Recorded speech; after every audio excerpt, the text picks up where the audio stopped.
Right now, somewhere near you, an alarm is about to go off. And somewhere inside you, before it even rings, something is already fighting back. A pull towards the dark, a resistance to the light, a body that seems to hate mornings on purpose. You call it laziness. You call it being not a morning person. But what if that struggle isn't a personal failure at all? What if it's a 300,000-year-old instruction your body still refuses to override?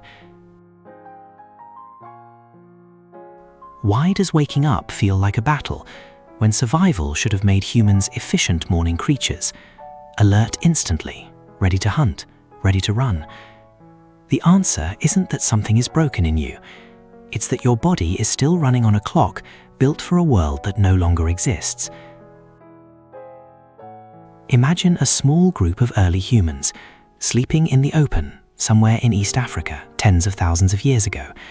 There's no roof, no curtains, no artificial light. The only light source is the sky itself, the slow fade of stars, the first blue-grey hint before sunrise. Their bodies aren't waiting for a sound. They're waiting for a signal that has existed since before humans were even human. Light entering the eye, and a chemical cascade quietly telling the brain, it's time. There was no snooze button. There was only the sun, moving at its own pace, and a body that had learned over hundreds of thousands of years to move with it.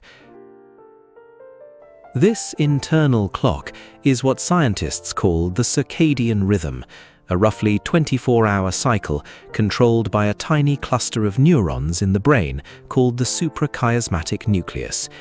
It doesn't just respond to light, it anticipates it, adjusting hormone levels hours before you even open your eyes. The key hormone here is melatonin, often called the hormone of darkness.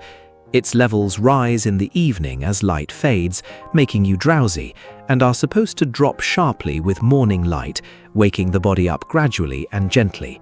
In a world lit only by the sun, this system worked almost perfectly. Light came in slowly, melatonin dropped slowly. The body eased into the day. But modern life broke the input, not the mechanism. Artificial light at night delays the evening rise of melatonin, pushing your body's sense of nighttime later and later. And then, instead of a gradual sunrise, most of us are jolted awake in one abrupt moment by an alarm, a signal your ancestors' bodies never had to process.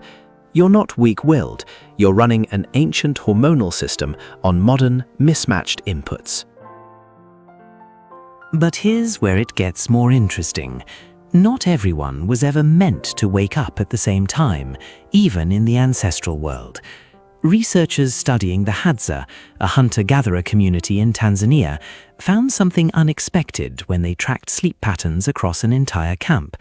At almost no point during the night were all adults asleep at the same time.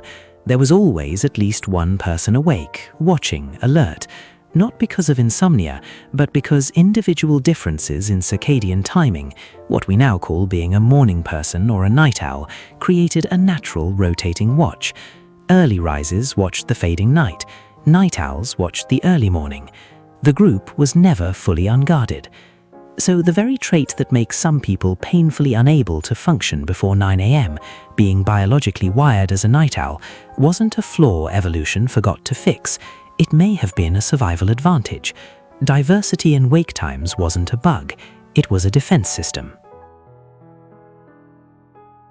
And that same pattern is still alive in you right now, even if the saber-toothed cats are gone. Why do some people spring out of bed at 6 a.m. feeling fine, while others feel like they're wading through fog until 10? It's not discipline, it's likely a difference in chronotype, a largely biological, partly genetic, setting for when your circadian rhythm naturally peaks and dips. Why does a 7 a.m. alarm in a dim room, lit only by a phone screen, feel so much harder than waking up naturally on a sunny holiday morning? Because your body still expects the ancient signal, gradual light, not a sudden noise, and modern mornings almost never give it that. So the next time you hit snooze for the third time, resenting your own body for refusing to cooperate, Remember that you're not fighting laziness. You're fighting a clock that took hundreds of thousands of years to build and about 100 years of electric light to confuse. Your body isn't broken. It's still listening for a sunrise that your alarm clock can never quite replace. And maybe that's the strangest part of all. The very thing that makes mornings so hard for you today is the same ancient system that once helped keep an entire sleeping group safe through the night.